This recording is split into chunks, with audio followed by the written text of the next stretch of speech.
Bien, bueno, empezamos entonces. Bienvenidos a todas y todos al coloquio Mundo del Trabajo, TIC y Pandemia. Es el cuarto coloquio del ciclo sobre apropiación digital en tiempos de pandemia. Es organizado por Observatic, el Observatorio de Tecnologías de Información y Comunicación. Observatic es un grupo interdisciplinar de la Universidad de la República, con sede en Facultad de Ciencias Sociales, que bueno, tiene como actividades centrales la investigación, la docencia y la extensión. Este ciclo es organizado por Observatic, pero también es apoyado por el grupo de trabajo del Consejo Latinoamericano de Ciencias Sociales, Apropiación de Tecnologías Digitales e Interseccionalidades, y por la Red de Investigadores sobre Apropiación de Tecnologías Digitales, la RIAD. El objetivo de este ciclo es generar un espacio para la presentación por parte de destacados académicos de las tecnologías de información y comunicación en el área de ciencias sociales. Se busca contribuir a la reflexión sobre el uso de las TIC en el contexto de pandemia y la proyección de su incidencia en escenarios posteriores en distintos ámbitos de las sociedades y sectores de la población. Se trata estos coloquios de presentaciones sobre el vínculo del tema central de TIC y pandemia en los efectos, cambios y procesos actuales como de opiniones e hipótesis a futuro.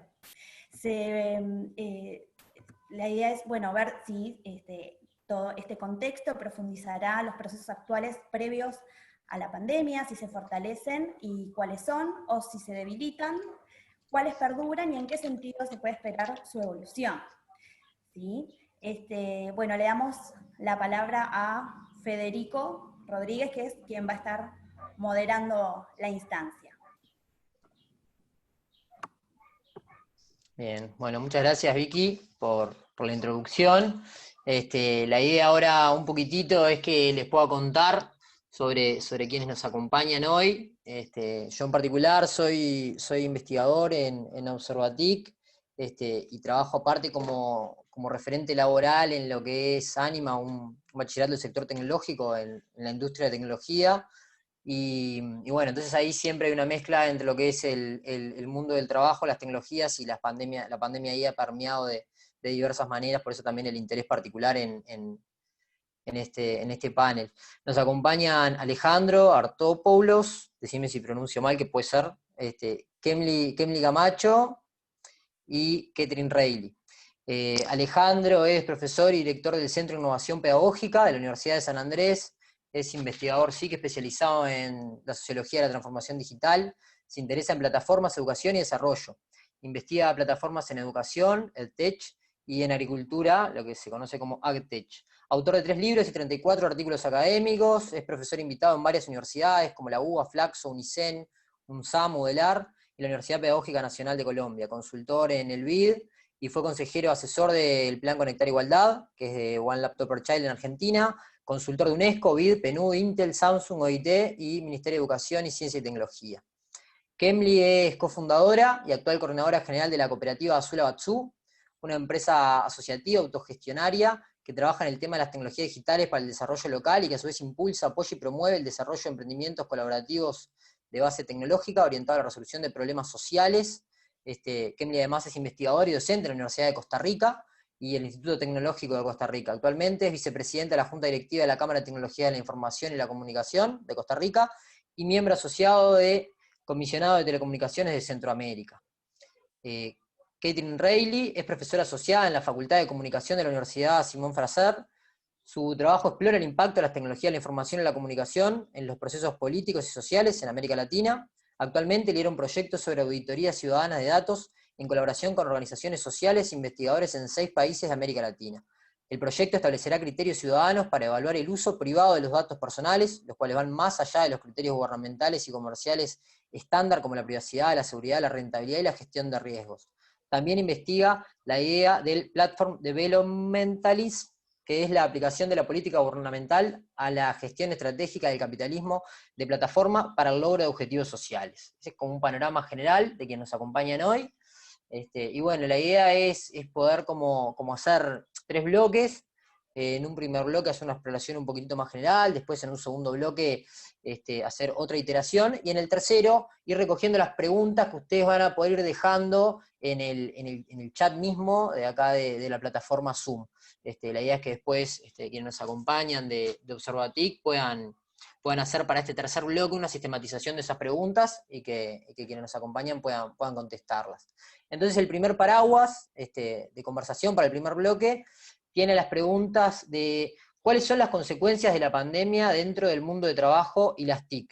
¿Qué revela, confirma o desmiente la pandemia sobre las relaciones laborales en la economía digital y sobre la importancia de los datos? Esas son como las preguntas disparadoras, y la idea es arrancar con Catherine, si te animás.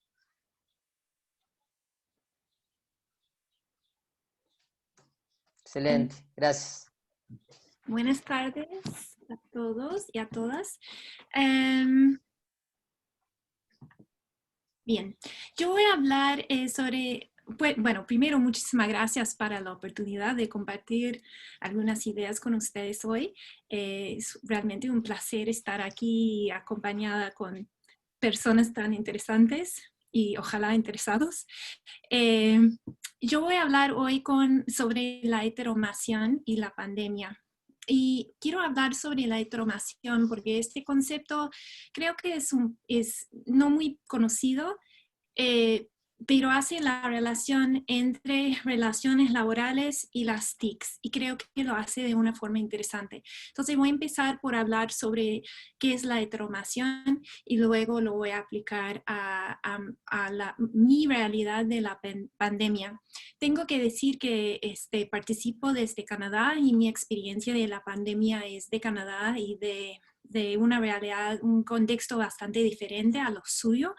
Entonces hoy voy a posicionarme desde afuera a propósito y pues señalarlo abiertamente.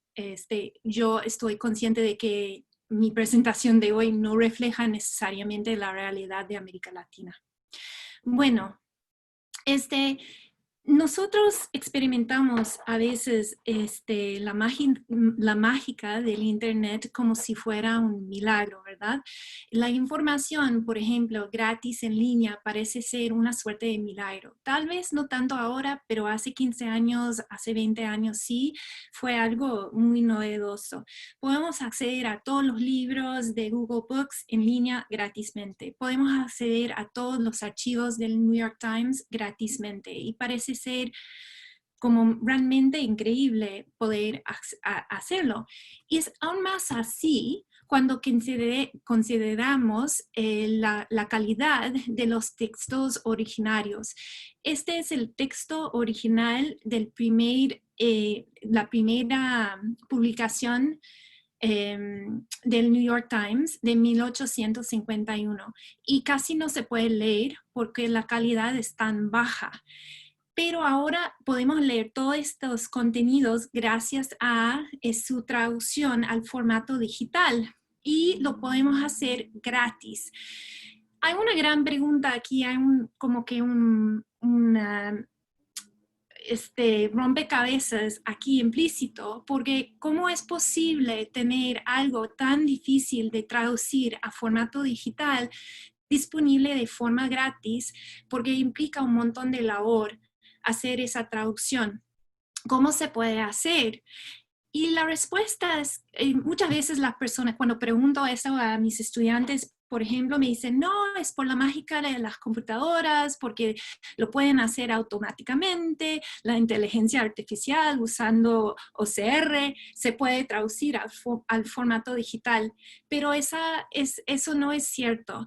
Las computadoras no son capaces de traducir esos contenidos porque la calidad es tan baja que no lo pueden leer. Entonces, ¿cómo es que lo hicieron? ¿Cómo hizo Google esto?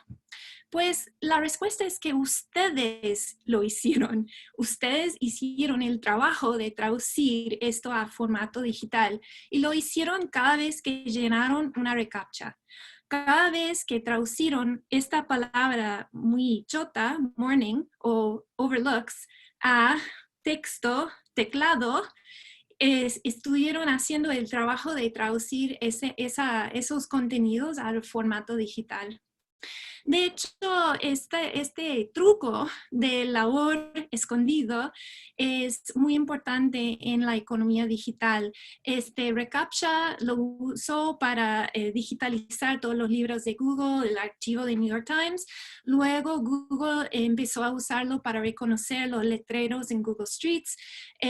Y también Google lo está usando para entrenar a la inteligencia artificial a reconocer fotos, a mejorar mapas, también para entrenar a los vehículos autónomos a reconocer objetos, ¿verdad?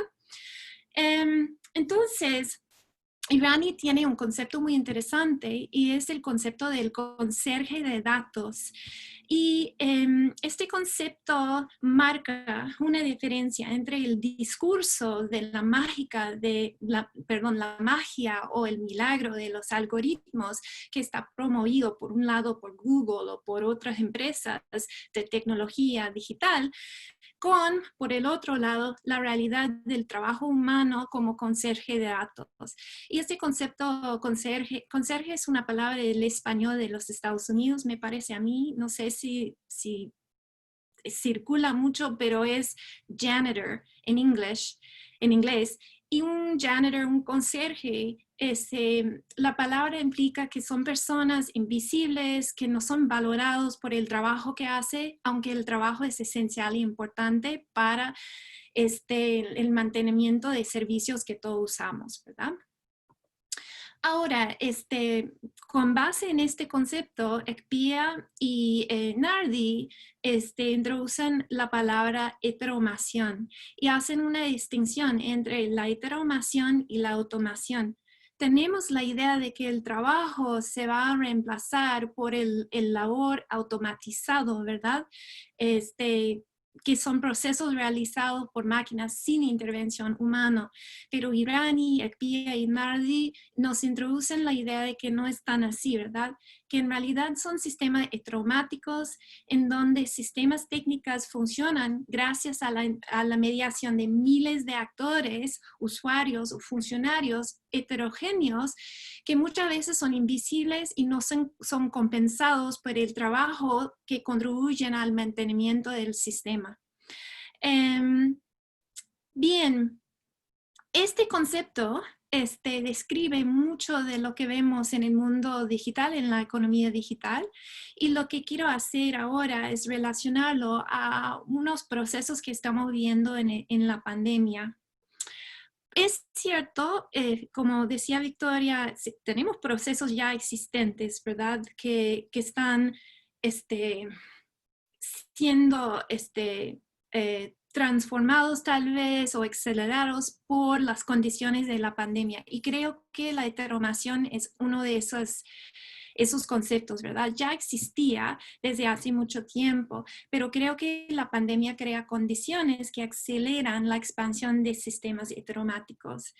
Y estos cambios producen, aceleran o refuerzan cambios en las relaciones laborales, es decir,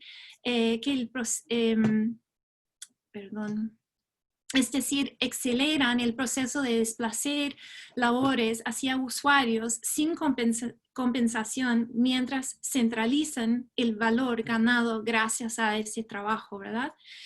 Y Ekpia y Nardi nos dan 5 categorías. Voy a usar 4 de esas categorías para considerar unos ejemplos de los cambios que estamos experimentando en el momento actual. Primero, hablan del labor comunicativo y ya cuando escribieron su libro, lo publicaron en 2017, ya hablaron del aislamiento, la separación que experimentamos en el mundo digitalizado y dicen que la tecnología nos ofrece una forma de mantener conexión o buscar conexión humana, ¿verdad? Pero implica un labor comunicativo, es decir, que tenemos que mirar anuncios, tenemos que proveer datos personales, tenemos que hacer un labor para acceder a este servicio supuestamente gratis de comunicación. creo que el aislamiento que sentimos muchas veces durante la pandemia está contribuyendo a una profundización de este labor comunicativo. Por ejemplo, sabemos que las tecnologías de comunicación más exitosos de la pandemia han sido los que producen la ilusión de una conexión real sin dejar la casa. Por ejemplo, Pelotón ha sido un boom total en América del Norte, mientras las personas buscan no solo hacer ejercicio, o sea, uno puede hacer ejercicio en casa solo, pero están buscando la forma de hacer ejercicio en comunicación con otras personas, en sociedad. Y este otro ejemplo me parece fascinante, es el ejemplo de Sinner, que usa los medios sociales para facilitar la producción de analytics mientras las personas están en comunicación, ¿verdad? Sinner es una aplicación, es un startup que está proveyendo un servicio de streaming en donde las personas pueden ver aquí dos amigos que están mirando una película juntos y están poniendo sus comentarios, pueden estar charlando con video y todo mientras miran la película. Pero lo interesante, por supuesto, es que la empresa puede estar captando las reacciones de los participantes en esta actividad mientras miran la película. Entonces, produce nuevos datos personales para analizar. Otro, y por supuesto que ni siquiera los participantes realizan que están haciendo el labor comunicativo de mantener un sistema de datos personales, analítica, todo eso. La segunda categoría es del labor cognitivo. Y el labor cognitivo se trata de todo ese trabajo administrativo que hacemos, que antes se hacía por personas pagados, ¿verdad? Pero que ahora son mediatizados por tecnologías. El ejemplo, no sé, un ejemplo muy conocido son los cajeros automáticos, que antes íbamos al banco y trabajamos con una persona, ¿verdad?, que fue empleado del banco, pero ahora vamos al cajero automático y hacemos transacciones por medio de una computadora. Creo que en el momento de crisis de la pandemia hemos sido muy abiertos y muy dispuestos a asumir nuevos labores cognitivos. Por ejemplo, hemos sido muy abiertos a aprender nuevos sistemas de interacción como Zoom y también de crear todos los protocolos y todas las nuevas normas de la interacción por medio de Zoom. Otro como ejemplo que me parece interesante del labor cognitivo tiene que ver con las compras de comida. En América del Norte, y este es un caso en donde no sé exactamente qué está pasando en América Latina, pero en América del Norte hemos visto una revolución en la organización de la distribución de comida por sistemas capitalistas. Y eso implica un desplazamiento, una nueva organización de las relaciones laborales y de los trabajos de los usuarios o los clientes y de los trabajadores. Por ejemplo, ahora, pues yo puedo todavía ir al supermercado, pero también tenemos nuevos sistemas de pedir en línea. Y esta imagen en la izquierda es una imagen de un supermercado nuevo, ¿verdad? En donde un picker, que es esta persona, va a buscar todas las cosas que una persona ha pedido por medio del sitio web, ¿verdad? Del supermercado. Entonces, el público no entra al supermercado, solo entra al sitio web. Y estas personas hacen el labor de buscar todos tus pedidos. Pero también hemos visto surgir otro modelo, que es este modelo propuesto, es una propuesta de modelo de Boxy, que es un supermercado de autoservicio. Yo entro, busco lo que quiero y salgo, y en el momento de salir automáticamente estoy cobrado por todo lo que he agarrado de los estantes, ¿verdad? Entonces no necesita ningún trabajador. Yo puedo buscar mi comida sin trabajador. Pero en ambos ejemplos no es automatizado, implica cierta labor por mi parte de manejar estas relaciones, ¿verdad? Es un desplazamiento de labor hacia el usuario. Interesante también anotar que en el momento de introducir estos nuevos sistemas de comprar comida en línea, crearon en América del Norte, en Canadá y en los Estados Unidos una nueva categoría de trabajadores esenciales, pero luego de 2 o 3 meses eliminaron la categoría. Y eso fue significativo porque pagaron más a los trabajadores esenciales, pero luego decidieron que no quisieron pagar de más a estas personas. Entonces yo creo que fue parte de el momento de cambio que experimentando en ajustar los sistemas. Bueno, tengo 2 ejemplos más. El labor creativo, creo que el labor creativo que ha implicado la pandemia no ha sido compensado, que muchas veces hemos tenido que adaptar sistemas, procesos, contenidos a las nuevas circunstancias de la pandemia y ha implicado un montón de labor creativo. Este es el ejemplo que más no sé, me toca a mí personalmente porque yo experimenté mucho la necesidad de repensar y producir nuevos contenidos para mis cursos y tuve que hacerlo como si fuera algo automático. No recibí ningún pago extra, no me dieron ningún apoyo extra, tuve que hacerlo en el mismo tiempo, ¿verdad? No me dieron más tiempo, pero tenía que hacerlo sí o sí y se hacía. Y eso ha provocado un gran debate en mi universidad con el sindicato y con la administración de la universidad, porque muchas personas sienten como si merece más recognición el trabajo que hemos hecho durante la pandemia. Y por último, podemos hablar sobre el labor emocional, que muchas veces asumimos gracias a las condiciones de las nuevas tecnologías. Por ejemplo, la necesidad de hacer el labor de separar nuestras emociones de nuestra cara profesional en el ámbito laboral, mientras sentimos frustración con estas nuevas tecnologías. El labor de aparecer como si sabemos cómo hacerlo todo, mientras sentimos mucha inseguridad en cuanto a esto. O el labor emocional de apoyar a los compañeros que también están tratando de manejar esta nueva realidad, de navegar la necesidad de adaptar a nuevos sistemas, etcétera, etcétera. Y me parece muy interesante ver en este ejemplo que están surgiendo nuevos startups de California, en este caso, por supuesto, es de California.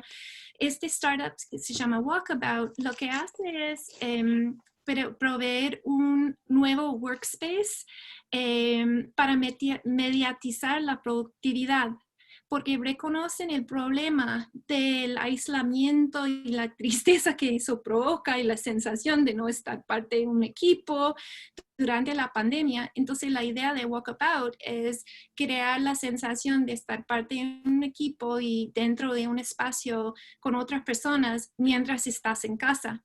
Y eso es porque también muchas empresas no piensan en regresar a la oficina después de la pandemia. Han experimentado el trabajo a distancia y quieren mantenerlo. Pero entonces estamos viendo una nueva mediatización del labor emocional por medio de este tipo de espacio virtual. Bueno, voy a dejarlo ahí. No sé, con muchas ganas de escuchar las presentaciones de los demás. Excelente, sí, ahora con esto, primero muy buena la presentación, esta parte, con la parte de los datos que comentaste, también me das un poco el pie directo para pasarle la posta a Alejandro en esta línea, que continúe, y ahí acuérdense que vamos anotando las preguntas en el chat de Zoom para poder hacerlas después en el tercer bloque todas todas centralizadas, ¿ok? Vamos contigo, Alejandro. Bueno, yo la verdad es que me siento muy identificado con lo que presentó Catherine, en particular esa sensación de ser explotados por nuestras universidades, no solamente porque hay que crear nuevo contenido y bueno, aprender a grabarse, aprender a hacer un montón de cosas nuevas para las cuales uno no estaba muy preparado, pero bueno, también eso que experimentamos nosotros como profesores quizás es lo mismo que está experimentando toda la sociedad, toda la humanidad, enfrentando este momento de supervivencia, porque en definitiva, sin dramatizar, digamos, la vida como la conocíamos en marzo fue disrumpida y esa disrupción nos obligó a enfrentarnos con nuestra propia subsistencia, ¿no? Por supuesto, es muy diferente a la última pandemia que vivió la humanidad, así significativa, de gripe española, y justamente en eso radica el punto, digamos, que estamos haciendo de reflexión sobre cómo las tecnologías de la información hoy permitieron que, a pesar de tener que tomar medidas de cuarentena estricta, pudimos seguir haciendo un montón de cosas, ¿no? También pudimos tener la ilusión de que en algunos casos, o muchos casos, podíamos no sentir que se había cortado nuestro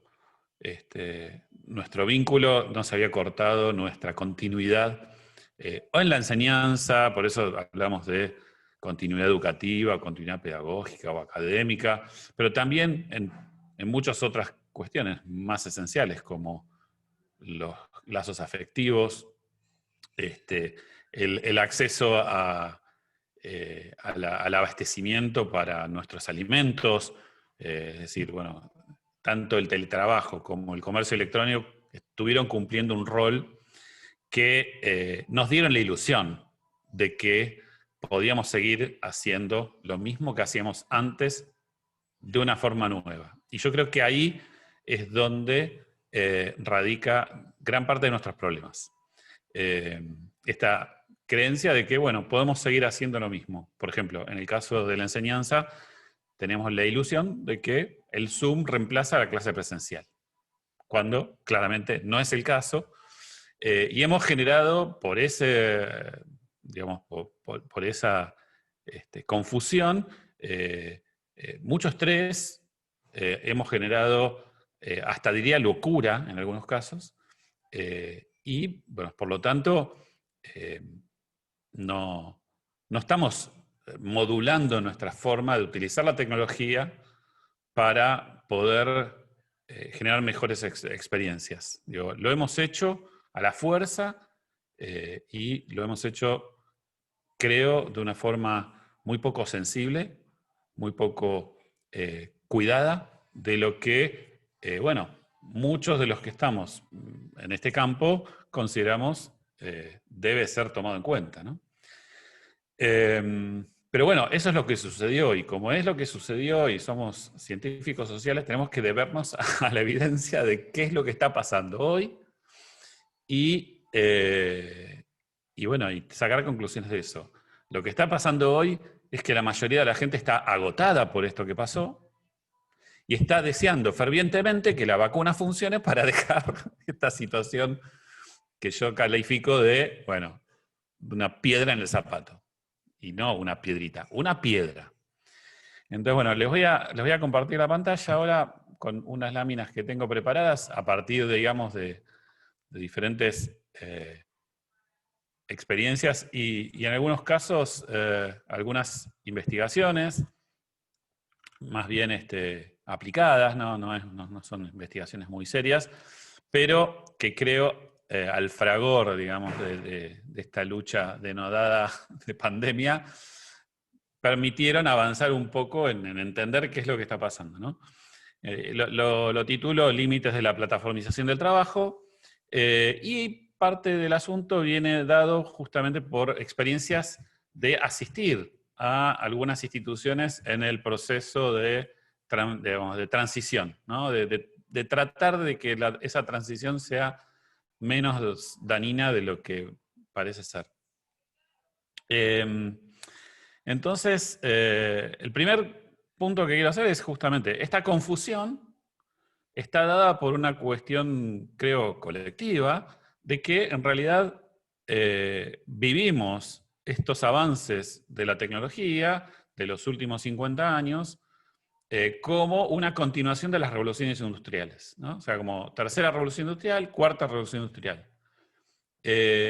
Y no hacemos un corte o no hacemos una interpretación diferente del pasaje de lo que consideramos el modo de desarrollo industrial al modo de desarrollo informacional.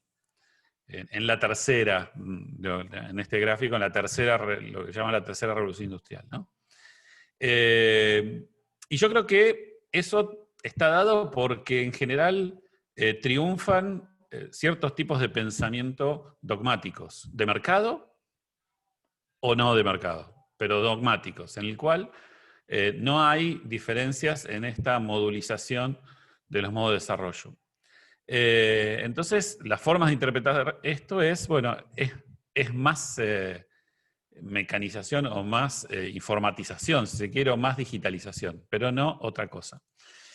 Entonces, bueno, por ejemplo, en el caso de la agricultura, tenemos algunas plataformizaciones que se orientan a usar más datos, a, por ejemplo, usar los datos de los ambientes agroecológicos para la dosificación variable de la siembra, ¿no? Que es el gráfico de abajo a la derecha, que es una de las aplicaciones de AgTech más exitosas, ¿no?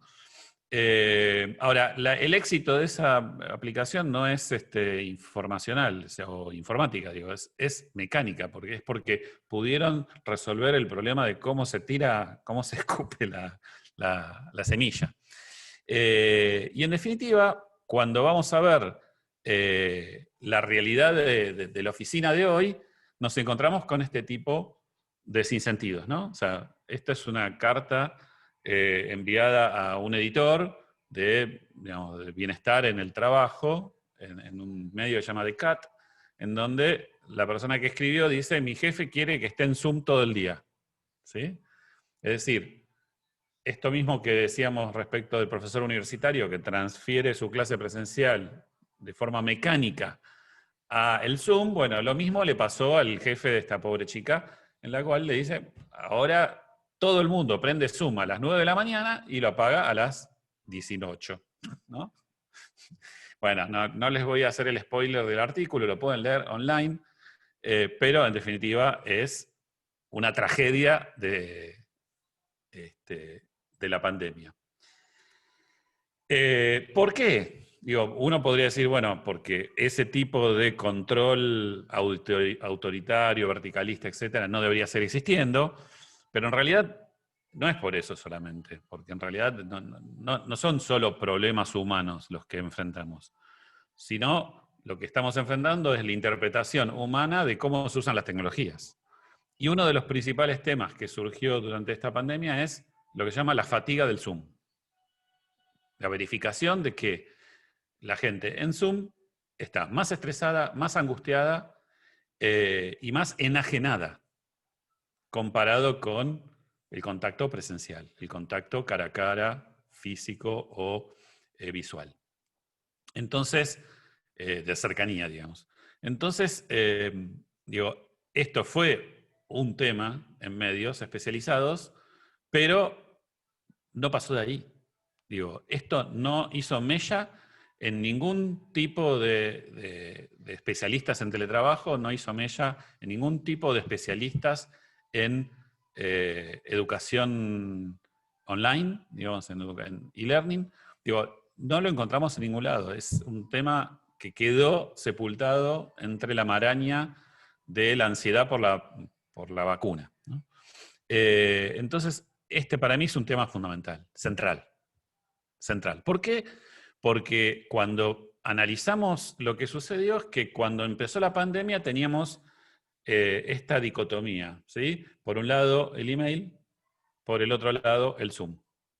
Antes, lo digital de nuestra vida era el email o mandar un archivo, ¿sí? Y de repente nuestra vida se volvió caótica a partir de estar viviendo en Zoom, viviendo en Meet, viviendo Teams, lo que sea. Ahora, cuando vamos a las formas del trabajo informacional complejo, lo que vemos es otra cosa. Digo, en las comunidades de software libre, en las formas de teletrabajo que se fueron desarrollando paulatinamente a partir de las experiencias de la primera Internet y luego con las primeras plataformizaciones que son, digo, como GitHub, plataformas de distribución de software abierto. Bueno, lo que vemos es que en realidad lo que el teletrabajador que está cómodo en su teletrabajo no está en una dicotomía asincronía-sincronía.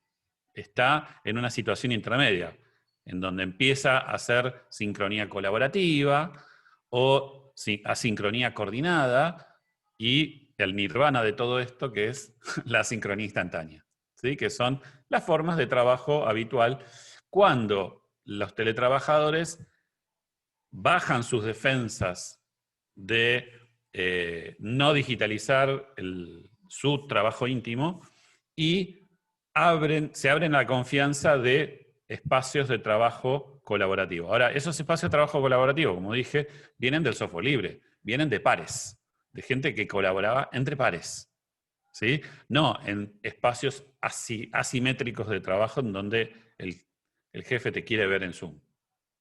Entonces, ahí el poder y las herramientas establecen un vínculo que es difícil de resolver en la realidad, y la mayoría de los jefes no sabe cómo resolverlo, no puede hacer un teletrabajo cómodo, ¿no? Un teletrabajo apropiado, porque no sabe cómo traducir aquello que antes vivía en la oficina a el momento del teletrabajo full time. Por lo tanto, bueno, uno de los problemas que tenemos es que hemos pasado de espacios públicos, de redes sociales, de plataformas, a espacios privados, ¿no? O sea, hemos invadido el espacio privado, de repente hemos manejado todo nuestro trabajo, nuestro flujo de trabajo con WhatsApp, ¿no? Que es casi tan violento como el Zoom 8 horas al día.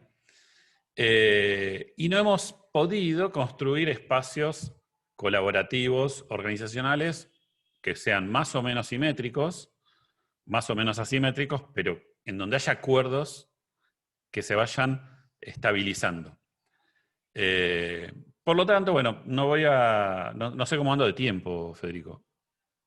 ¿Estoy bien? Ahí te había mandado el chat, estamos en +3 en este momento. Ah, la mierda, me fui a la mierda. Bueno, perdón. Pero capaz que cerrá la idea si querés. Sí, cierro. Me paso esta que es demasiado complicada. Bueno, en definitiva, el problema que tenemos hoy no es solamente la brecha digital o la posibilidad de que los teletrabajadores puedan construir sus espacios.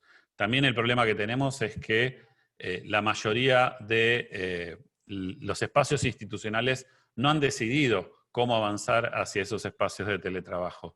Y, en definitiva, por lo menos en Latinoamérica, el otro gran problema que tenemos es que en muchos casos la informacionalización del trabajo está truncada, es decir, está detenida, y los que más han sufrido durante esta pandemia son los trabajadores que están por fuera de los espacios digitales, por fuera del teletrabajo. Por lo tanto, el problema que tenemos por delante es cómo pensar las plataformizaciones del trabajo en las cuales, bueno, no nos violenten, ¿no? Y podamos construir un espacio apropiado, pero también, por lo menos en términos latinoamericanos, bueno, pensar de qué forma esa plataformización del trabajo va a adaptarse en forma adecuada a las condiciones de las formas del trabajo y las formas de la cultura local. Con esto termino y reservo ya que me pasé para otro lado. Ahí vamos. Bien, bien. Excelente, excelente, Alejandro. Bueno, sí, tal cual en línea está encadenado un poco con lo que comentaba Catherine también. Ahora le damos la palabra a Kemly, un poco para seguir comentando en la línea de soporte. Adelante, Kemly. Bueno, muchísimas gracias por esta posibilidad de estar intercambiando con ustedes y muy especialmente con Catherine y Alejandro. Me parece fundamental que pensemos en este tema del trabajo y el empleo. Yo como tenemos dos intervenciones, voy a hacer esta primera intervención un poco planteando las reflexiones y una segunda intervención planteando algunas alternativas que venimos construyendo. Como me presentaron previamente, las reflexiones que les quiero compartir vienen del trabajo que desarrollamos en la cooperativa Sulabatsu y muy especialmente los intercambios y las construcciones que venimos haciendo con la red TICAS, que son mujeres que están incorporadas en la industria digital. Quería decirles que alguien tiene que desarrollar todas estas herramientas de las que nos ha hablado Catherine y nos ha hablado Alejandro. Alguien tiene que desarrollar esas herramientas que por ejemplo, que hacen que ya no tengamos la señora en el supermercado que nos cobra, digamos, los productos. Alguien tiene que desarrollarlo y muy frecuentemente son los jóvenes y las jóvenes de nuestros países, pero sin siquiera saberlo. Yo les voy a hablar un poquito más, digamos, me quiero referir hoy un poco al tema del empleo y del trabajo. En Costa Rica con la pandemia, ¿verdad? El empleo ha subido hasta un 21% en estos momentos. Costa Rica es el segundo país después de Perú con mayor desempleo debido a otras cosas, pero que se ha reflejado en la pandemia, ¿verdad? Y bueno, eso tiene unas consecuencias, como ustedes imaginan, terribles en el país. Estos días en Costa Rica se ha estado desarrollando una mesa de diálogo nacional, digamos, donde diversos actores están supuestamente construyendo una estrategia de reactivación económica. Y para confrontar el desempleo, la mayor o una de las estrategias más importantes la están centrando en la generación de oportunidades de empleo en la industria digital. En el caso de Costa Rica, la industria digital es sumamente fuerte. Nosotros tenemos una industria digital muy dinámica y en crecimiento, y con una altísima necesidad de talento humano. O sea, realmente hay un déficit de recursos humanos. Entonces, se ha dicho, bueno, básicamente hay dos estrategias en esta área, digamos, obviamente hay otras, pero digamos hay dos estrategias en el área tecnológica que están relacionadas con la posibilidad de reactivación económica a partir de la generación de empleo.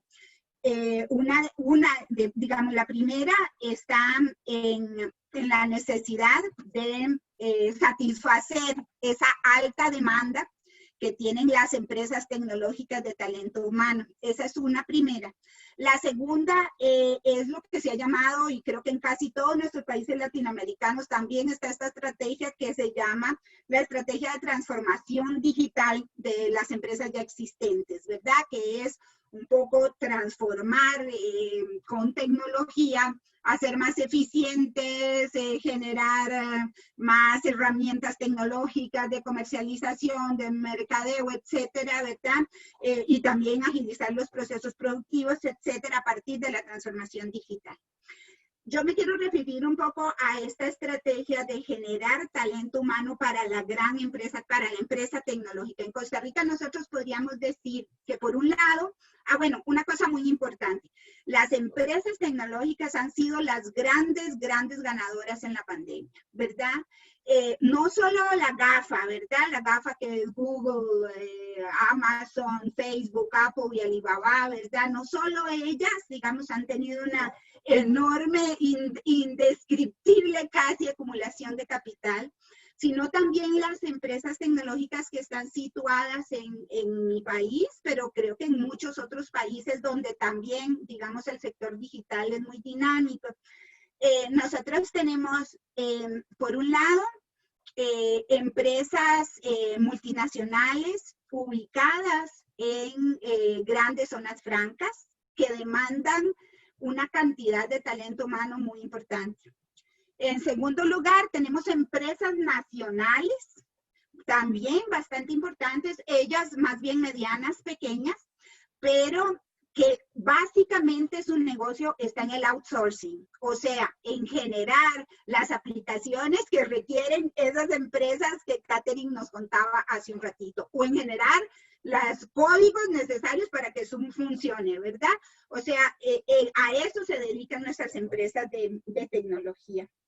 Entonces, la estrategia, digamos, es conectar, digamos, las personas desempleadas y hacer algo que se ya denominado el upskilling y el reskilling de estas personas, ¿verdad?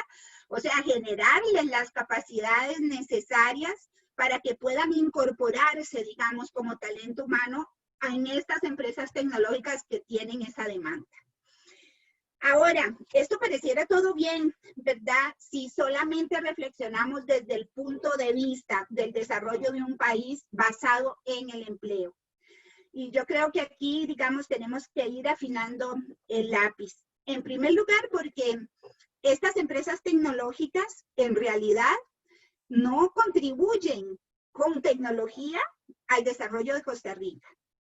Son empresas que contribuyen al desarrollo de herramientas digitales y de plataformas que están incorporadas en una economía digital basada en una economía colaborativa, ¿verdad? Que tiene ese nombre hermoso de colaborativa, pero que en realidad, digamos, es una economía de plataformización, ¿verdad? Donde realmente no contribuimos con el desarrollo del país más que a través de un empleo que tiene unas condiciones específicas que no significa, digamos, necesariamente un empleo digno, ¿verdad? Entonces, yo creo que cuando hablamos, digamos, del tema del trabajo posterior a la pandemia, tenemos que empezar a pensar cuáles son las alternativas que nosotros como personas de los países latinoamericanos podemos construir, basados en plataformas, evidentemente, porque las plataformas son las maneras de generar procesos productivos en el mundo digital. Pero basarnos en nuevas formas de desarrollar modelos de negocio, ¿verdad? Modelos de negocio que no sean solamente a partir del empleo en las grandes corporaciones que venden pedacitos de código que hacen las muchachas con las que yo trabajo, que no tienen ni la más mínima idea de qué es lo que se está construyendo con esos pedacitos de código que les son asignados semana a semana y que ellas tienen que entregar, pero que no tienen idea de dónde y con qué conectan esos pedacitos de código. No saben que esos pedacitos de código están contribuyendo a construir una economía digital basada en procesos de plataformización de la economía, que implica precarización del trabajo, que implica consumo de los recursos naturales, que implica trabajo que no es justo, etcétera, ¿verdad? Entonces, yo pensaba, digamos, en tres cosas, ¿verdad? Por un lado, esta visión del empleo en la industria tecnológica como solución para la reactivación económica pospandemia, nos plantea tres cosas. En primer lugar, tenemos un talento formado con capital costarricense, y lo digo por Costa Rica, pero también lo digo por Argentina y también lo digo por todos los países donde hayamos formado capital, talento costarricense formado con capital nacional al servicio de estas grandes corporaciones, construyendo una economía digital, ¿verdad?, que atenta contra la vida, para decirlo de alguna manera. Por un lado tenemos eso. Todavía, digamos, las personas que no tienen no han tenido la oportunidad de esa formación, trabajan en las plataformas, ¿verdad? En todo, digamos, son trabajadores y trabajadoras de plataforma, o trabajadoras y trabajadoras de call center. Ese es, digamos, el empleo que estaríamos generando con esta estrategia nacional, si solamente lo miramos desde ese punto de vista. Voy a citar a Trevor Scholz de la New York School, que dice: son cuerpos sin nombre, escondidos tras las pantallas, expuestos a vigilancia laboral, despojados de garantías laborales, construyendo o usando un software propietario para generar capital a quién sabe quién. Esa es la estrategia de empleo que queremos para nuestros países, la estrategia de reactivación económica basada en el empleo digital. Eso yo creo que tenemos que preguntárnoslo, ¿verdad? Y si no hay realmente otras alternativas, porque este tipo de empleo, ¿verdad?, está realmente tocando el extractivismo, ya no de los recursos naturales, que ya fue, ya no de los conocimientos y saberes, sino realmente el extractivismo de la vida humana a partir de la extracción de su trabajo, ya en un nivel, digamos, superior, digamos, para decirlo de alguna manera. Quiero cerrar nada más diciendo dos cositas más. La última es en relación a las mujeres. Las mujeres fuimos expulsadas, para decirlo de alguna manera, de la industria digital en los años 80, 85, en el momento en que la industria digital empezó a hacerse económicamente importante, el software, ¿verdad?, no el hardware, porque el hardware estaban los varones, estábamos las mujeres en la parte software. En el momento en que el software empezó a ser económicamente rentable y realmente, digamos, generar una dinámica económica importante, empezamos a ser expulsadas las mujeres de la industria digital durante mucho tiempo. Ahora que la industria digital le urge talento humano, están desarrollándose programas para incorporar mujeres a la industria digital. Pero, como dicen las muchachas que están en esa industria, ¿verdad?, estamos en los puestos más bajos, somos QA, o sea, hacemos revisiones de calidad, ese es el puesto, digamos, base, ¿verdad? No, nos cuesta escalar, no nos ponen atención, tenemos menos oportunidades de formación, menos oportunidades de participar en conferencias, o sea, somos trabajadoras de segunda que estamos cubriendo un hueco que la industria digital necesita, las mujeres, ¿de acuerdo? Bueno, y nos están buscando porque es urgente tener ese talento, ¿verdad? Entonces, ahí yo veo una oportunidad, ¿verdad? Veo una oportunidad de empezar a incorporar dentro de un modelo alternativo, que es lo que quisiera desarrollar en la segunda parte, ¿verdad? Otro, no de capitalismo de plataformas, ¿verdad? Modelos alternativos que puedan enfrentar, digamos, el problema del empleo a partir no de empleo, sino de trabajo, que hay que hacer una diferencia entre empleo y trabajo. El capitalismo de plataforma, ya para cerrar, lo que nos propone son soluciones individuales e individualistas, número uno. Número dos, son soluciones de acumulación y exclusión. Son soluciones que no les interesa el desarrollo local ni el desarrollo de las personas. Y son soluciones de una apropiación de Internet por parte de algunos pocos. Ese, digamos, lo quiero dejar planteado porque esa estrategia que nos están proponiendo en nuestros países de reactivación económica a partir de generar las condiciones para el empleo en la industria digital, tenemos que tenerle cuidado. Muchas gracias. Ahí, gracias, Kenly. Me veo sumamente tentado, porque ya te introdujiste vos misma en el segundo bloque, a pedirte que continúes con lo que se viene, porque la otra parte que nos convoca al segundo bloque, después de que dijimos lo que pasaba, después de que tratamos de hacer una descripción de la situación y de darle una perspectiva, viene un poco las preguntas que decíamos hoy, de cómo se podrían traducir estas consecuencias en la agenda política, científica o en acciones de la sociedad, y a su vez cuáles son las transformaciones a futuro en el mundo de trabajo a partir de los fenómenos desarrollados durante la pandemia. ¿Qué es lo que sigue? ¿Qué miramos para adelante? Digamos. Entonces ahí, me veo sumamente tentado a pedirte que cierres la idea y que aproveches unos minutos más para cerrar el segundo bloque, si te parece, y después capaz que vamos con Alejandro o con Catherine, pero capaz que si querés enganchar ya, si no perdemos el hilo, que está súper interesante. Ok, muchas gracias. Sí, me parece muy bien. Y muchas gracias a los compañeros y lo hacemos así.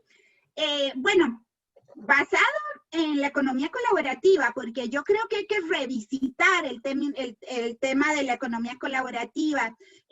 Digamos, la colaboración es fundamental, ¿verdad? El problema es que nos han robado, digamos, esa economía colaborativa, para decirlo de alguna manera. Nos hemos puesto a pensar, bueno, si es posible realmente construir otra economía digital, otra economía de plataformas. Y bueno, la verdad es que venimos trabajando junto con la Universidad de Mondragón y la New York School, y junto con un grupo muy importante de personas de alrededor del mundo, realmente bastante global, ¿verdad? En la construcción de modelos de cooperativas de plataforma. O sea, entre el capitalismo de plataforma y la cooperativa de plataforma, ¿verdad? Entonces, ¿qué es lo que estamos tratando de hacer? En primer lugar, bueno, nosotros somos una cooperativa, ¿verdad? Entonces, un poco es, bueno, retomar los principios cooperativos, ¿verdad? Que sí sabemos que, bueno, las cooperativas pueden estar muy cuestionadas a través de sus prácticas, etcétera. Eso es otro tema. Pero los principios base de la economía social solidaria y del cooperativismo pueden ser el sustento de construir alternativas colectivas basadas en plataforma. Una cosa muy importante es la plataforma. O sea, tenemos que construir plataformas. Construir plataformas colectivas es la manera en que podemos realmente apropiarnos de Internet, ¿verdad? Desde el punto de vista económico, ¿verdad? O sea, una plataforma donde es el medio de producción, es el medio de distribución. En esa plataforma se desarrolla el trabajo, se desarrolla la oferta, se desarrolla la demanda, los insumos, están los proveedores, están los usuarios. O sea, el modelo de negocio está centrado en esa plataforma, pero esa plataforma es de propiedad colectiva, es de las personas trabajadoras que están desarrollando esa plataforma, ¿verdad? Utilizamos entonces ahí el concepto de cooperativa, ¿verdad? Entonces, una plataforma de propiedad colectiva basada en la solidaridad, o sea, generando trabajo decente y condiciones de trabajo decentes, a pesar de basarse en plataformas y de basarse en los principios de la economía colaborativa. Que tenga impacto en lo local, a pesar de ser una plataforma global porque es tecnológica, ¿verdad? Que tenga gobernabilidad democrática y donde haya una participación equitativa y colectiva en los resultados financieros. Entonces, estamos hablando estamos hablando de la construcción de cooperativas de plataforma. Les pongo rápidamente un ejemplo que venimos construyendo nosotras aquí en Costa Rica.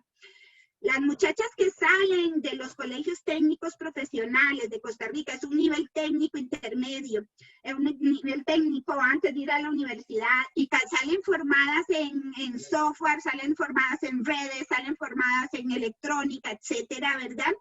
Están sin trabajo en este momento, ¿verdad? Entonces, nosotros venimos desarrollando con ellas una cooperativa de plataforma para el reuso y reconstrucción de equipo electrónico. Venimos recogiendo justamente de las empresas que están en zonas francas, que tienen que cambiar su equipo cada 3 años obligatoriamente, recogemos esos equipos para que ellas lo reusen, lo cambien, lo rearmen, lo reconstruyan, ¿verdad? Y en la cooperativa, en la plataforma, se genere todos los procesos de oferta, demanda. Además, tenemos un taller de herramientas que también se administra en la plataforma. Las personas que quieren adquirir estos equipos también se basan en la plataforma, pero esta plataforma es administrada, todas las decisiones, todos los resultados de esa plataforma se producen en colectivo y las decisiones se toman en colectivo, la distribución de excedentes en colectivo, etc. Entonces, venimos trabajando en esa idea de cooperativas de plataforma de reuso de equipo electrónico, que la hemos iniciado en un lugar específico, en las montañas aquí en Costa Rica, pero que es un negocio que esperamos prolifere en muchos otros lugares del país a partir de esa misma plataforma. Entonces, digamos, en esto venimos ensayando con esto, ¿verdad? Porque venimos participando, digamos, en este proceso de construcción de cooperativas de plataforma. Bueno, estamos tratando de generar estas otras alternativas de economía colaborativa que sean colectivas, que tengan interés en el desarrollo local, ¿verdad? A pesar de manejarse con plataformas globales, que esté centrada en las personas como los principios cooperativistas y de economía social solidaria, y que recupere un Internet para la gente a partir de modelos de negocios. Y en último lugar, que para nosotros es muy importante, que sean respetuosas del ambiente y que no generen extractivismo. Entonces, esta es, digamos, como una alternativa que venimos explorando, ensayando en este último año, año y medio más o menos. Muchas gracias. Ahí cierro. Excelente, Kemly. Bueno, muchas gracias por la evaluación de los dos y por respetar los tiempos. En uno fue un poquito más, pero en el otro fue un poquito menos, así que compensamos. Excelente. Capaz que con esto aprovechamos para darle pie a Alejandro también a que comente al respecto de esta segunda parte, así que te abro el micrófono, Dale. dale, y dale tranquilo. Bueno, yo tengo que compensar los minutos de más que tuve antes, entonces voy a hacerlo cortito. Primero, hablar un poco de mis compañeras. Digamos, me encantó la idea de traer el concepto de heteromación como opuesto a la automación, ¿no? Para pensar el capitalismo de plataformas. Y en general, digamos, la propuesta de Catherine en relación a todos los sinsabores que provocó la pandemia, ¿no? Este ejemplo que daba último de Walkabout me parece brillante en términos del problema material que tenemos por delante, ¿sí? O sea, el problema, digo, como me gusta decir a mí, el problema de las plataformas no se va a resolver en las plataformas, sino se va a resolver en los efectos que tienen en nuestra materialidad, ¿sí? O sea, las plataformas son dispositivos tecnológicos de lo más complejo que construyó el ser humano, pero funcionan muy bien cuando están lejos de la realidad. Cuando llegan a la última milla de la realidad, empiezan a hacer agua y son un castillo en naipes. Entonces, primero, el mensaje es, por lo menos de mi parte, es no endiosemos a las plataformas. Las plataformas no deberían ser tan poderosas, y si las dejamos ser poderosas es porque, bueno, el capitalismo tiene estas cosas de destrucción creativa y de falta de regulación. Y es cuestión de tiempo para empezar a cortarle las alas a a monstruos que se han vuelto devoradores de hombres, ¿no? Entonces, digo, en ese sentido, lo que llevamos de capitalismo a plataformas es tan poco tiempo que no hubo realmente tiempo, digamos, de regulación, de parar la pelota y de ver de qué forma le ponemos límites. Y recién ahora, en particular en Europa, se están haciendo estos arreglos y probablemente vamos a tener que pensarlos también para nosotros. Ahora, de parte, digamos, del lado de Cambly me encantó esto de, bueno, poner los puntos sobre las IES, sobre el extractivismo de talento, ¿sí? El extractivismo, digamos, de recursos humanos, si se quiere, porque eso es lo que está pasando. O sea, en Latinoamérica se está vendiendo esta idea de que la salida de la pandemia es a través, ¿no?, de, bueno, fomentar la industria de servicios tecnológicos o de servicios de software. Justamente en la Argentina recientemente hubo un debate sobre la ley que favorece o promueve la economía del conocimiento, lo que llama la economía del conocimiento, y bueno, hubo varios artículos de colegas y mío también criticando cómo quedó esa ley, porque esa ley prácticamente no avanzó nada sobre las ideas originales de la ley que le dio nombre, o que originalmente empezó esto, que era la ley del software en 2004, cuando todavía estaba la idea de generar una industria propia, con capacidades propias, como decía Cambly, con capital, digamos, y talento realmente nacional, ¿no? No vendiendo horas de programación para multinacionales.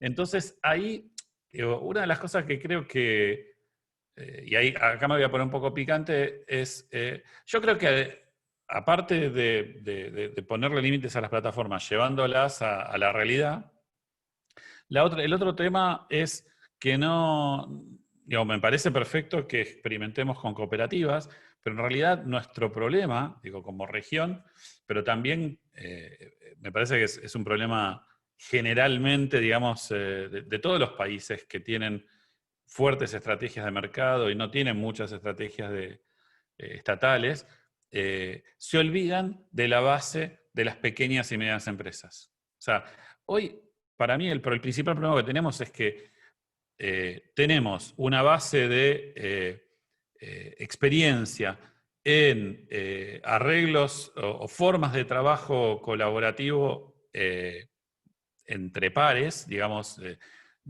como fue en su origen en las comunidades de software libre, que se da no en la plataforma, sino en la real realidad del día a día, pero tenemos una cultura conservadora, verticalista, fundamentalmente en Latinoamérica, que impide las simetrías de los trabajadores con sus gerentes, pero también las simetrías de género, las simetrías de cualquier otro tipo. Entonces, nuestro problema es un problema, en principio, diríamos, fundamentalmente cultural. Digo, y si dejamos a las pymes solas y empezamos a armar desde el Estado solo propuestas para atacar a las grandes plataformas GAFA, me parece que estamos perdiendo el foco de dónde podemos construir capacidades, ¿no? Entonces, en ese sentido, vuelvo al concepto de heteronomación. El concepto de heteronomación nos llama a la materialidad, nos llama a construir desde lo humano, ¿sí? De que las construcciones a futuro tienen que involucrar, por supuesto, algoritmos y plataformas, pero fundamentalmente tenemos que considerar cuál es la naturaleza cultural y humana desde la cual partimos en nuestros países, en nuestra región. Y a partir de eso, recién creo que vamos a poder avanzar. Excelente. Muchas gracias por el aporte. Ahí creo que le das un pie a Catherine a hacer un comentario y continuar con eso, así que... Pues qué torta responder a todo esto, que es realmente ha sido increíble. Yo creo que voy a compartir dos comentarios que me provocan estas intervenciones tan interesantes. Primero, me gusta, por supuesto, que Kim y yo somos muy amigas y trabajamos juntos y me encanta siempre sus intervenciones y la construcción de plataformas colaborativas me parece, o sea, sumamente necesario, ¿verdad? Creo que tenemos otras opciones también. Y otra forma, por supuesto, van a haber muchísimas opciones. Una opción que quiero plantear es la opción de identificar los recursos que estamos contribuyendo a estos sistemas y, y hacer un proceso de reflexionar sobre la decisión de contribuir esos recursos y la posibilidad de controlar la contribución de esos recursos, ¿verdad? Entonces estoy pensando, por ejemplo, en nuestro tiempo personal. En Francia hace varios años pasaron una ley que decía que las empresas no podían obligar a los trabajadores a tener sus celulares apagados o chequear su correo electrónico fuera de las horas de oficina. Por ejemplo, en nuestra atención, hay toda una economía de atención, de ser una audiencia constante de todo lo que está pasando en línea, no sé, en toda la cultura diaria de la calle, todos los anuncios, todos los programas de televisión, todo el circus político, ¿verdad? Ocupa nuestra atención, nuestros datos personales y también nuestra creatividad, ¿verdad? Tenemos estos recursos que estos sistemas ocupan para funcionar y tenemos que ser conscientes del momento de construir estos recursos y empezar a moderar un poco nuestro gasto de esos billetes, ¿verdad? Tengo aquí para compartir rápidamente, agarré un par de ejemplos de personas que están ya haciendo este tipo de trabajo. Por ejemplo, este es un manifiesto no de los datos feministas, ¿verdad? En donde están diciendo que los datos deben ser compartidos de una forma en que reconocen las realidades, las necesidades de las mujeres. Aquí tenemos el ejemplo que he venido con ganas de compartir esto contigo, de la nación de Hawái, que es un grupo de hawaianos quien quieren acertar su independencia y soberanía. Y aquí hablan de un servicio que están proveyendo de cuidar y manejar los datos privados de los hawaianos soberanos y de asegurar la calidad de esos datos en la negociación de relaciones con el Estado de los Estados Unidos, ¿verdad? De Hawái. Similar, un ejemplo parecido de Canadá es the First Nations Internet Governance Collaborative, First Nations Information Governance Center, perdón, que es un centro que ha creado un sistema de principios que se llama OCAP sobre el manejo de los datos personales de las personas indígenas en Canadá, porque en la historia de establecer el Estado de Canadá, los datos personales de las personas indígenas fueron definidos por el Estado de forma en que podrían pues aplastar a esa comunidad, ¿verdad? Eliminar a la comunidad, sino a los cuerpos, sí a su cultura, a su ser, a su identidad. Entonces están diciendo, no, o sea, no queremos compartir nuestros datos personales así abiertamente. Reconocemos esos datos como un recurso que podemos controlar y de esa forma controlar nuestra participación en la plataformización. Existen también ejemplos de, no se me ocurre en este momento, Kemi, pero existen varios ejemplos de plataformas colaborativas de productos creativos, ¿verdad? De fotos y de este tipo de cosas, en donde están reconociendo el valor de su creatividad y están construyendo modelos de negocio que protejan eso. Creo que podemos pensar también en las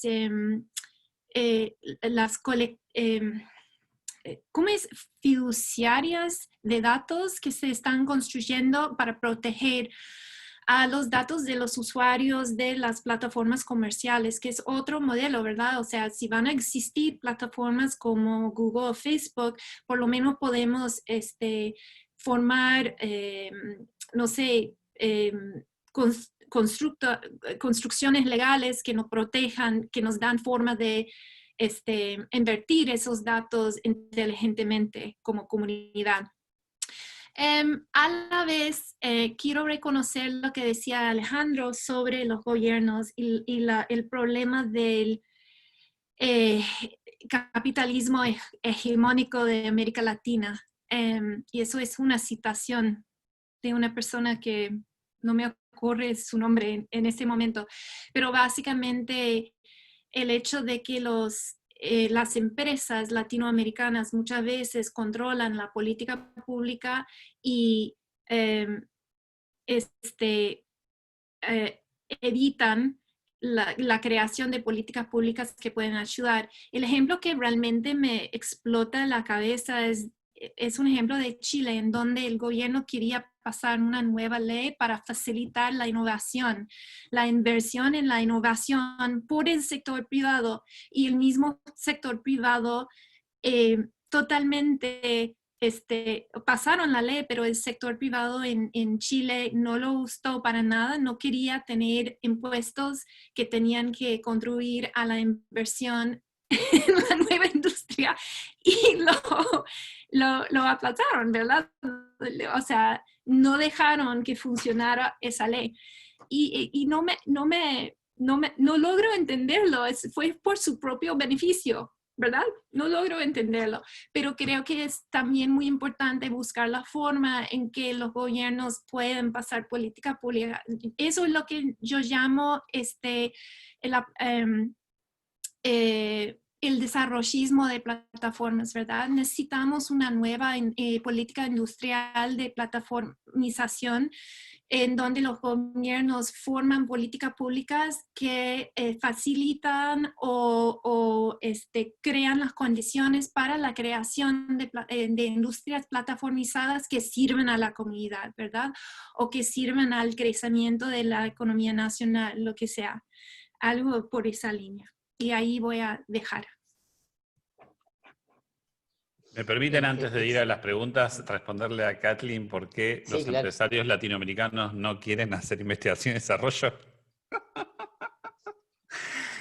Muy bueno, porque es difícil de entender. O sea, cuando uno fuera de Latinoamérica trata de explicar por qué los empresarios latinoamericanos les gusta tanto el extractivismo, ¿sí? Es porque lo dejan hacer. O sea, es porque no hay ningún gobierno que se planta y le dice, no señor, usted no puede hacer más eso.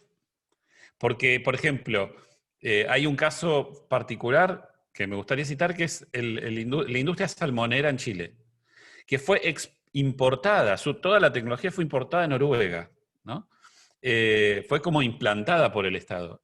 Y uno compara una granja salmonera en Noruega con la chilena, claro, los sueldos que tienen que pagar los noruegos, la protección del medio ambiente y la inversión que tienen que hacer, ya les pone límites. Entonces hace que ese negocio sea, informacional en Noruega. Ahora, lo llevamos a Chile, y en Chile se explota a los trabajadores, se contamina el ambiente, no se hace I+D para controlar las enfermedades, y hoy hay un desastre ambiental padre en el sur de Chile que no se ha resuelto, que ya lleva más de 8 años sin resolverse y no se va a resolver. Entonces, lo que quiero decir es, esta idea de desarrollismo de plataformas es buenísima, porque justamente es el problema que tenemos en los países en donde no está incorporada, digamos, en la agenda política, esta idea de que hay que renovar el desarrollismo y actualizarlo al día de hoy. Y me parece que, bueno, es justo la agenda que necesitamos. Bien, excelente. Ahí Federico. le veo a Kemli con ganas de comentar y nosotros con el tiempo corriendo, pero ¿cómo le digo que no a Kemli? ¿Cómo hago eso? No puedo. Es solo dos puntitos dale, muy tranquilo. chiquitos. yo creo que también no es el tema de este foro, pero tenemos que pensar mucho sobre el tema de pymes y MIPYMES, ¿verdad? Porque por lo menos en mi país y creo que en muchos países la alternativa que les estamos dando es el tema de transformación digital, o sea, que ellas se transformen, ¿verdad? Todo el proceso de incorporación de tecnologías, etcétera.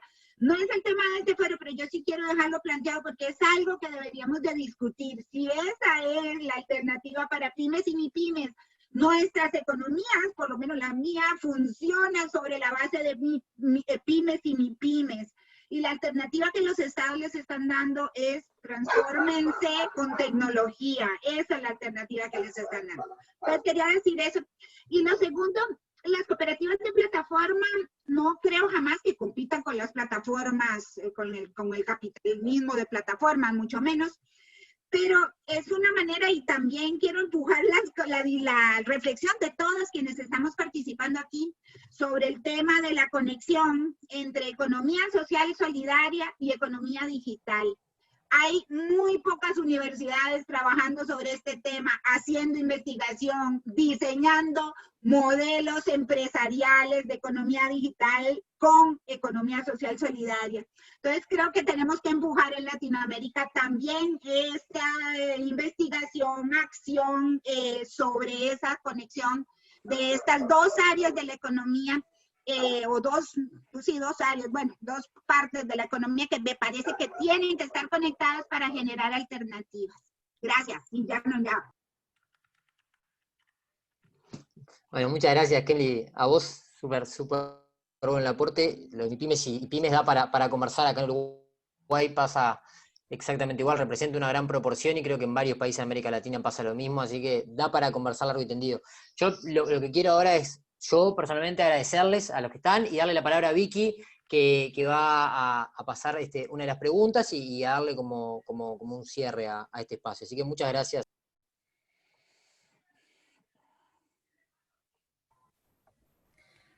Hola, ¿qué tal? No sé si da tiempo para alguna pregunta. Sí, nos da el tiempo para una pregunta, capaz la de Desierto Digitales, ahí podía cuadrar.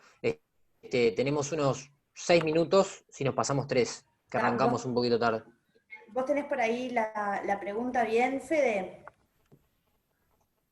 Sí, claro, la tengo acá justo enfrente. Capaz que la comento. Bien, comentala. Le preguntaba a Abdiel de México, la pregunta es dirigida para Catherine, si existen desiertos digitales en Canadá en los que de manera natural se dé la desconexión o es de manera precisa excluido quien se encuentra en dicho desierto digital. Ahí introduce otro concepto, capaz que está bueno. Abdiel, me encantaría saber su motivo en preguntar esta pregunta. Lo que pasa es que, mira, desde mi perspectiva, un concepto como brecha digital o desierto digital siempre es situada. Depende de la sociedad o el contexto en donde se realiza. Entonces, por un lado, desde su perspectiva, pues ya no existen desiertos digitales en Canadá. Cualquier canadiense, si realmente quiere, puede acceder a Internet donde sea, hasta en medio de la nada, porque tenemos acceso a satélite y tecnologías de Internet por satélite y todo eso, ¿verdad? Por otro lado, podría decir que depende de su estatus socioeconómico. Y por supuesto, en el medio de Vancouver, donde hay muchísima conexión, existen muchas personas que no tienen acceso a Internet por su falta de recurso social o recurso económico, ¿verdad? Entonces depende de cómo definimos desierto digital, pero el punto más, creo que más amplio es que realmente tenemos que situar ese concepto en el contexto socioeconómico donde lo vamos a estudiar, ¿verdad? Pero ¿qué es el motivo de la pregunta?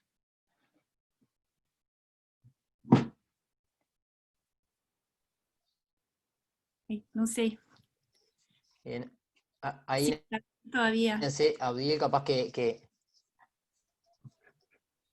no sé si quieres hacer alguna aclaración. Abdiel, ahí hay un comentario particular. No lo, a ver, ahí está. Capaz que lo tenemos conectado. Estamos igual en tiempo, justito, así que si aparece lo comenta, capaz que Vicky, si querés andar cerrando, y si Abdiel quiere reformular ahí, lo traemos. Yo quería hacer una pregunta a Catherine, ¿puede ser? Para mí sí. Sí, dale. No, bueno, tiendo a pensar que el desarrollismo de plataformas, justamente la dificultad que tiene es precisar cuál es la intervención, el tipo de intervención que hace sobre la sociedad, sobre la economía, en el sentido de lo que decía Cambly, ¿no? De que muchas veces desde un discurso desarrollista se le dice a las pymes, se tienen que transformar digitalmente, pero con una especie de manualcito genérico, sin entender la realidad concreta de cada sector, de cada compañía. Que era el ejemplo que yo daba esto digamos, del campo, de las explotaciones agropecuarias, en donde es importantísimo que todo un trabajo con plataforma y con datos y con agricultura por ambientes termina en resolver cómo se aplica una semilla, ¿no? Y eso hace, bueno, que un cambio mayúsculo. Te podía pedir autores del Platform Developmentalism, o algo así, perdón. Así es. Sí, así es la pregunta. Sí. Mira, yo pues apenas vengo, he venido desde enero pensando en esto y en enero estuve en Costa Rica con Kemi en un carro y estuvimos conversando y tenía la idea muy hecho despelota, ¿verdad? Pero vengo pensando más y más en esto. Yo he venido pensando mucho en la necesidad de establecer una política pública que crea las condiciones para la movilización de esta tecnología o este aparatus, esa palabra existe en español, sí, para realizar fines sociales. Entonces, el ejemplo que doy es que tenemos una plataforma en Vancouver que se llama Urban Share, que facilita compartir bienes entre personas. Y el dueño de Urban Share me ha dicho que no le gusta tener muchos datos personales porque los tiene que manejar. Pero yo pienso que el objetivo para él simplemente es facilitar el compartir de bienes entre personas, como por ejemplo canoas, ¿verdad? Si yo tengo una canoa, lo voy a usar una vez al mes, 2 veces al año tal vez, pero lo puedo compartir por un pequeño precio con otra persona, ¿verdad? Todo el rollo. Y él está extrayendo un pequeño porcentaje para su empresa cada vez que eso sucede. Y eso es la empresa, ese es el modelo de negocio, pero por supuesto que eso implica un bien para la comunidad, una reducción en el consumerismo, una reducción en la producción de basura, todo eso, ¿verdad? También conexiones en la sociedad. Entonces, ¿cómo podría hacer el gobierno para facilitar, para incentivar, el uso de este tipo de servicio? ¿Cómo puede hacer el gobierno para incentivar el éxito de este tipo de empresa en comparación con, por ejemplo, Canadian Tire, que es una empresa muy popular en Canadá donde todo el mundo va para comprar su canoa porque la canoa no cuesta casi nada, entonces todo el mundo compra canoa a $100 y nadie lo usa, ¿verdad? Entonces, un gran consumerismo. Para mí tiene que ser eso.